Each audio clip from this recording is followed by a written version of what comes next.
오늘도 주님을 예배하기 위해 나오신 성도님들을 축복하고 환영합니다. 어느덧 벌써 6월을 앞두고 있습니다. 시간이 참 빨리 흐르는데요. 성도님들은 올 한 해 뜻하신 대로 잘 보내고 계신가요? 우리가 세상을 살아가다 보면 일이 계획대로 흘러가지 않을 때가 참으로 많이 있습니다. 갑작스러운 위기를 겪기도 하고요. 예상하지 못한 일들이 발생하는 등 삶 속에서 예측할 수 없는 일들이 종종 우리의 삶 속에서 발생하곤 합니다. 개인적으로 코로나19를 겪으면서 우리의 인생이 참 내 뜻대로 되지 않는다라는 사실을 다시 한번 깨닫게 됩니다. 어느 누가 전염병으로 인해서 2년 넘게 마스크를 쓰게 될 것을 상상해 봤을까요? 그리고 코로나로 인해서 계획했던 것들이 취소되거나 변경되어 어려움을 겪고 있는 사람들이 여전히 우리 주변 가운데에 많이 있습니다. 제 주변에도 코로나로 인해서 결혼식 날짜를 몇 번씩 바꾸고 또한 유학을 미루는 등 자신의 계획대로 되지 않아 고생을 하는 분들이 주위에 많이 있습니다. 여러분의 삶들도 마찬가지일 텐데요. 삶을 살아가면서 내 뜻대로 되지 않는 경험들을 한두 번씩은 하셨을 것입니다. 그렇다면 우리 그리스도인들은 갑작스럽게 찾아오는 이 위기의 순간을 어떻게 하면 지혜롭게 극복해 나갈 수 있을까요? 오늘 본문 말씀을 통해서 우리의 인생이 뜻대로 되지 않을 때에 그 문제를 지혜롭게 해결해 나가는 방법에 대해서 함께 생각해 보는 그러한 시간을 갖고자 합니다. 오늘 말씀은 우리가 너무나 잘 알고 있는 가나 혼인잔치의 이야기입니다. 물이 변하여 포도주가 된 사건으로 요한복음에만 기록되어져 있는 이야기입니다. 요한복음에는 총 7개의 표적이 기록되어져 있습니다. 오늘 본문 11절 말씀에 보면 가나 혼인잔치에서 행하신 사건을 가리켜 예수님께서 행하신 첫 표적이라 기록하고 있습니다. 여기서 표적에 해당하는 헬라어 세메이오는 신호, 표시, 징조 등의 의미를 갖고 있습니다. 즉 요한이 기록한 이 7개의 표적은 단순히 사람들에게 보여주었던 이적이나 치유, 이상의 의미를 갖고 있습니다. 그 표적들은 바로 예수 그리스도가 하나님의 아들이며 우리를 구원하기 위해 오신 구원자이심을 보여주기 때문입니다. 오늘 우리는 첫 번째 표적인 가나 혼인잔치의 이야기를 통해서 예수가 어떠한 분인지를 알아가고 더 나아가 어떠한 삶을 살아갈지를 깨닫게 됩니다. 바라기는 예수께서 행하셨던 이 첫 번째 표적을 통해서 지금 주님께서 우리에게 무엇라 말씀하시는지를 듣고 결단하는 그러한 시간이 되기를 간절히 바라고 기도합니다. 본문 1절과 2절에 보면 갈릴리 가나에서 혼인잔치가 열렸습니다.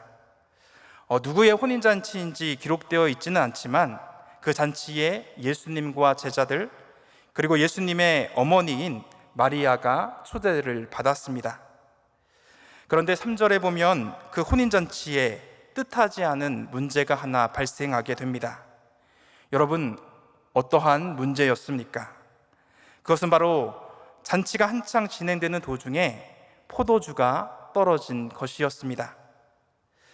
지금도 결혼식과 같은 잔치에서 음식과 음료가 차지하는 비중이 매우 크지만 예수님 당시 잔치에서 포도주가 차지하는 비중은 어마어마하게 컸습니다. 팔레스타인 지방은 마실 물을 구하기 쉽지 않았기 때문에 포도주가 물을 대신하기도 했고요. 잔치의 흥을 돋구기 위해서는 반드시 포도주가 필요했기 때문입니다. 그래서 유대 랍비들은 포도주가 없으면 기쁨이 없다라고 말할 정도로 잔치에서 포도주가 없다라는 것은 이 잔치가 망했다, 잔치가 끝났다라는 것을 의미합니다. 이렇듯 기쁨이 넘쳐나야 하고 웃음소리가 끊이지 않아야 할 혼인잔치가 끝이 날 위기에 처하게 되었습니다. 포도주가 부족하다는 뜻하지 않은 문제에 직면하게 된 것입니다. 여러분, 이 위기의 순간에 가장 먼저 반응했던 한 사람이 있습니다. 그 사람은 누구입니까? 오늘 본문 3절의 말씀입니다. 포도주가 떨어진지라 예수의 어머니가 예수에게 이르되 저들에게 포도주가 없다 하니. 예수님의 어머니였던 마리아는 포도주가 떨어진 것을 보고 가장 먼저 예수님을 찾아옵니다. 잔치가 진행되는 중 갑작스럽게 찾아온 문제를 가지고 연회장이나 다른 누군가에게 달려간 것이 아니라 바로 예수님께 달려갔습니다. 그리고 그녀는 예수님께 자신이 가지고 온 문제에 대해서 이야기하고 있습니다. 우리는 본문 속 마리아가 문제를 접근한 방식을 통하여서 한 가지 사실을 깨닫게 됩니다. 그것은 바로 뜻하지 않은 어려운 문제가 발생했을 때에 가장 먼저 누구에게 달려가 요청해야 되는가의 문제입니다. 여러분, 하나님을 향한 우리의 신앙은 평소에는 잘 드러나지 않습니다. 믿음이 있는 사람이나 믿음이 없는 사람도 일상 속에서는 별 차이가 없어 보이기 때문입니다. 하지만 그 신앙이 진짜인지 가짜인지는 위기가 찾아왔을 때에 확연하게 드러납니다. 위기의 순간 가장 먼저 무엇을 붙잡는지를 살펴보면 그 사람의 중심에 무엇이 있고 무엇을 믿고 있는지를 발견할 수 있기 때문입니다. 어떠한 사람은 위기의 순간 눈에 보이는 물질을 붙잡는 사람이 있습니다. 또 어떤 사람은 가까이에 있는 사람을 의지하기도 합니다. 또 누군가는 권력이나 무속신앙의 힘을 빌리기도 합니다. 하지만 진정한 그리스도인들은 위기의 순간 가장 먼저 주님 앞에 나아옵니다. 왜냐하면 예수님만이 자신이 가진 그 문제를 해결해 줄 수 있기를 믿기 때문입니다. 그랬기 때문에 마리아는 문제를 마주하자마자 가장 먼저 예수님께 달려왔고 자신이 가진 문제를 예수님께 이야기하고 있습니다. 예수님만이 그 문제를 해결해 줄 수 있다는 사실을 믿고 있었기 때문에 다른 이가 아닌 예수님을 찾아왔던 것입니다. 사랑하는 성도 여러분, 여러분은 갑작스럽게 찾아오는 위기의 순간 가장 먼저 누구를 향해 달려가십니까? 물질입니까? 사랑입니까? 아니면 세상의 다른 무엇입니까?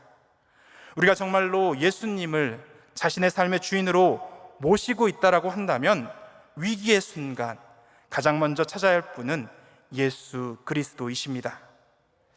제가 좋아하는 문장 중에 이러한 문장이 있습니다.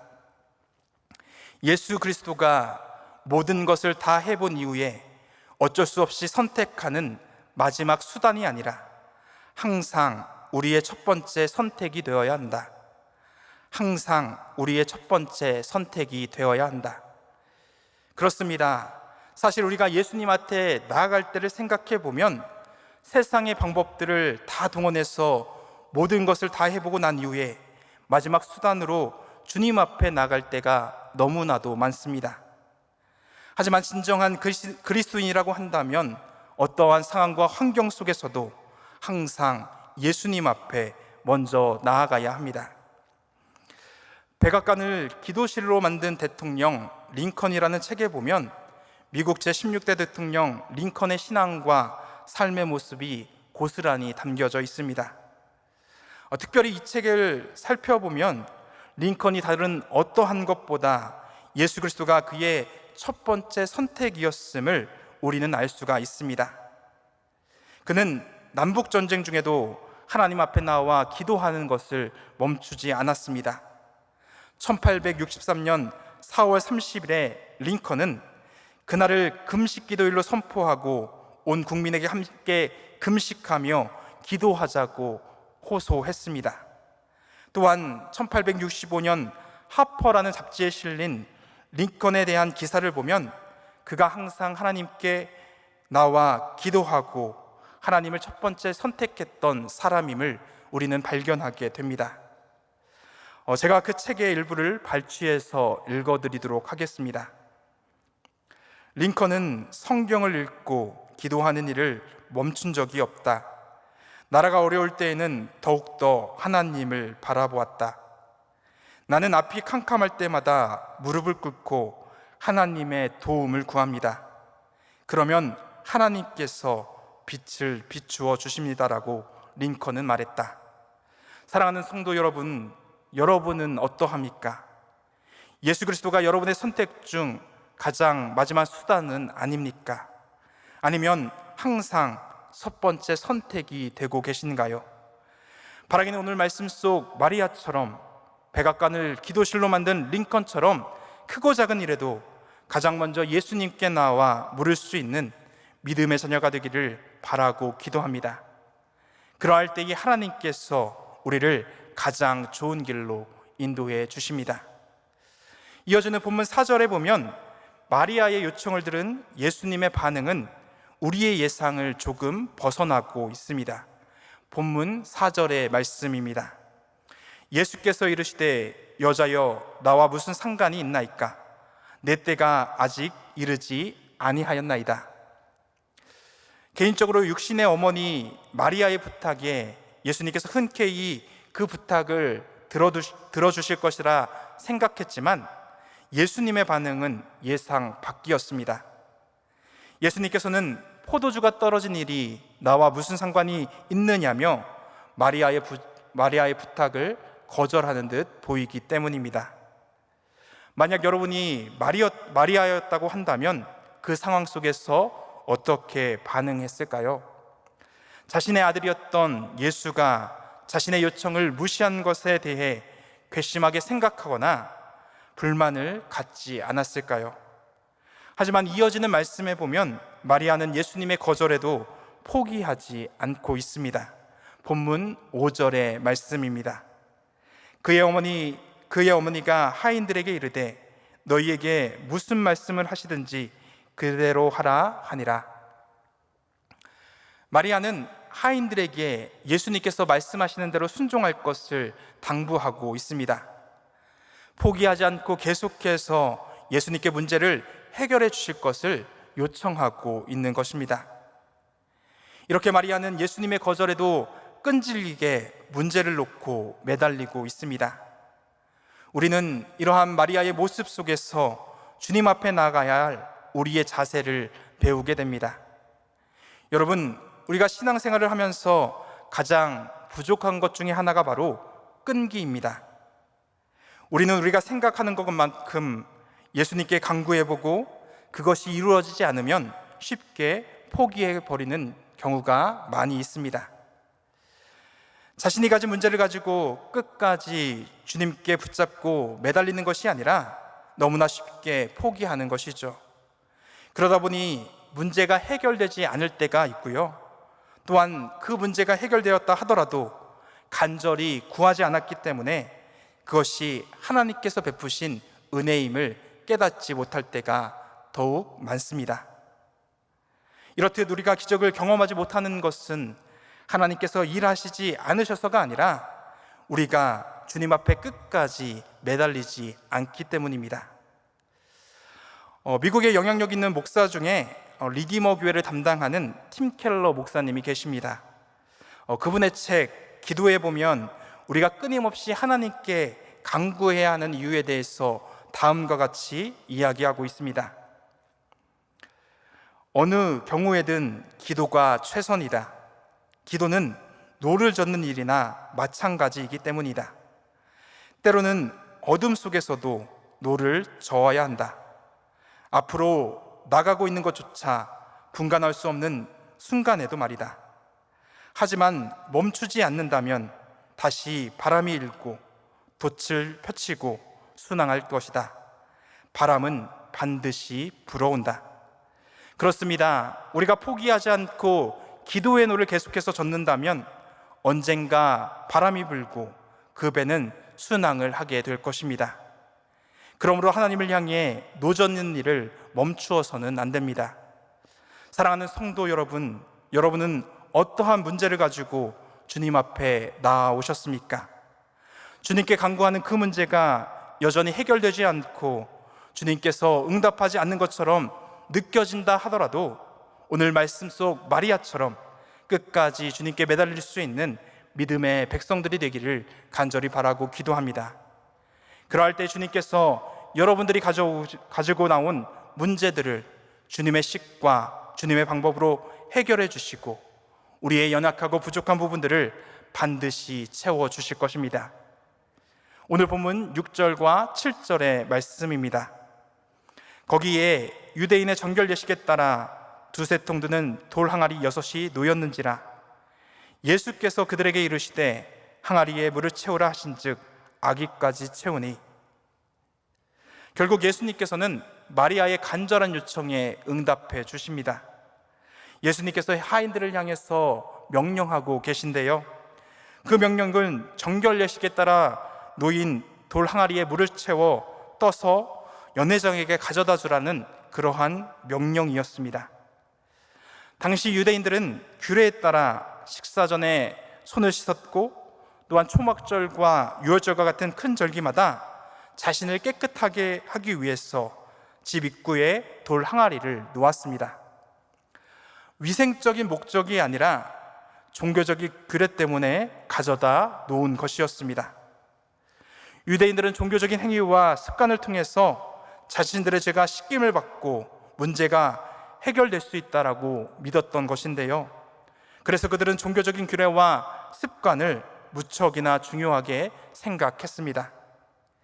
여러분, 본문에서 우리가 주목해 보아야 할 것이 있습니다. 그것은 바로 돌 항아리의 개수입니다. 굳이 돌 항아리의 개수를 언급하지 않아도 되지만 요한은 독자들에게 메시지를 전달하기 위해서 의도적으로 돌 항아리의 개수를 적고 있습니다. 여러분, 돌 항아리의 개수가 몇 개입니까? 6개입니다. 유대인들에게 7은 완전수였고요, 그것에 하나 모자란 6은 불완전한 숫자였습니다. 즉 요한은 정결 예식과 같은 종교적인 습관이나 행위가 불완전한 것임을 가르쳐주기 위해서 돌 항아리의 개수가 6개임을 강조하고 있었던 것입니다. 사랑하는 성도 여러분, 우리가 매일 종교적인 행위를 한다고 해서 우리의 삶이 변화되거나 문제가 해결되는 것은 아닙니다. 왜냐하면 종교적인 행위나 습관은 불완전하기 때문입니다. 반면에 우리가 바라보고 붙잡아야 할 완전한 분이 계십니다. 그분은 바로 우리가 믿고 따르는 예수 그리스도이십니다. 예수 그리스도를 의지하고 그분의 말씀에 우리가 순종할 때에 우리의 존재가 변화되고 우리의 문제가 해결되어집니다. 오늘 본문 8절과 9절의 말씀입니다. 이제는 떠서 연회장에게 갖다 주라 하심에 갖다 주었더니 연회장은 물로 된 포도주를 맛보고도 어디서 났는지 알지 못하되 물떠온 하인들은 알더라. 하인들은 예수님께서 명령하신 대로 돌 항아리에 물을 가득 채워 그 물을 연회장에게 갖다 주었습니다. 여러분, 그 결과가 어떻게 되었습니까? 물이 포도주로 변하는 기적을 경험하게 되었습니다. 종교적인 행위나 습관이 아니라 예수 그리스도의 말씀에 순종했을 때에 변화가 일어났고 문제가 해결되었던 것입니다. 이렇듯 신앙생활의 핵심은 어떠한 종교적 행위와 습관이 아니라 예수 그리스도를 향한 믿음과 순종입니다. 우리가 아무리 교회에 나와 예배를 드리고 종교적인 행위를 한다고 해서 우리의 문제가 해결되지는 않습니다. 예수님을 나의 삶의 주인으로 모셔드리고 그분의 말씀에 순종할 때에 하나님의 때에 하나님의 방법으로 우리의 문제가 해결되어집니다. 오늘 말씀 속 마리아는 문제를 가지고 예수님께 나왔고 끝까지 주님을 붙잡았습니다. 그리고 하인들은 예수님의 명령이 이해되지 않았지만 그대로 순종했습니다. 그 결과 이들은 물이 포도주가 되는 기적을 경험하게 되었고 그 혼인잔치는 즐거운 가운데에 무사히 끝마쳐졌을 것입니다. 여러분, 여기서 우리가 주목해 보아야 할 것은 물로 된 포도주를 연회장과 잔치에 참여한 모든 사람이 맛보았지만 그 포도주가 어디로부터 온 것임을 알지는 못했다라는 점입니다. 그들은 물로 된 포도주를 마시면서도 그것이 기적임을 깨닫지 못했습니다. 원래부터 그렇게 좋은 포도주를 가지고 있었다라고 생각했을 것입니다. 그러나 예수님의 기적에 참여했던 마리아와 하인들은 그 기적이 누구로부터 왔는지를 분명히 알고 있었습니다. 가나 혼인잔치에 참여한 모든 사람들이 기적을 경험했지만 어떤 이들은 기적인지를 알지 못했고 어떤 사람들은 그것이 기적임을 알고 있었던 것입니다. 사랑하는 성도 여러분, 우리의 삶도 마찬가지입니다. 우리도 삶 속에서 매일 동일한 기적을 누리며 살아가고 있지만 누군가는 그것이 기적임을 깨닫지 못하며 살아가는 사람들이 있고요, 어떤 사람들은 그것이 주님께로부터 온 기적임을 깨닫고 감사하며 살아가는 사람들이 있습니다. 그리고 그것이 기적임을 깨닫는 사람들은 자신의 문제를 주님께 가지고 나아갔던 사람들과 주님의 말씀에 순종했던 사람들이었습니다. 주님 앞에 나아가 매달리고 주님께서 말씀하신 대로 순종했던 사람들을 통해서 주님께서는 이 땅에 자신의 문제들을 해결해 주십니다.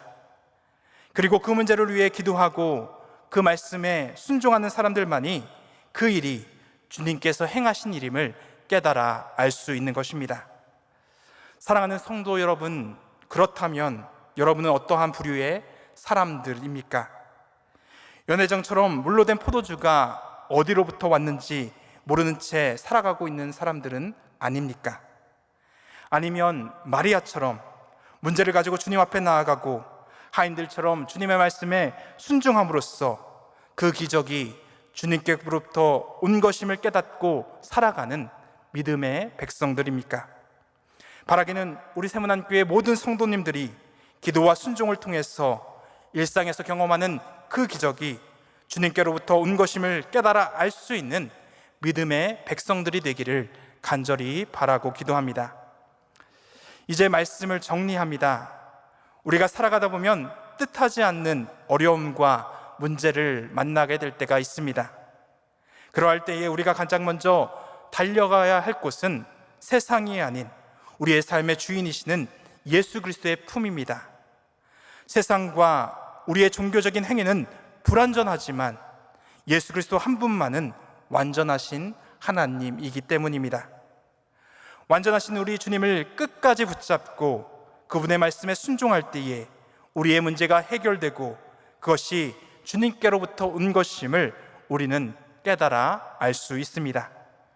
바라기는 오늘 이 말씀을 기억하며 세상 속에서 뜻하지 않는 문제를 만날 때마다 완전하신 주님께 나아가고 그분의 말씀에 순종함으로써 문제를 해결받는 믿음의 백성들이 되기를 간절히 바라고 기도합니다.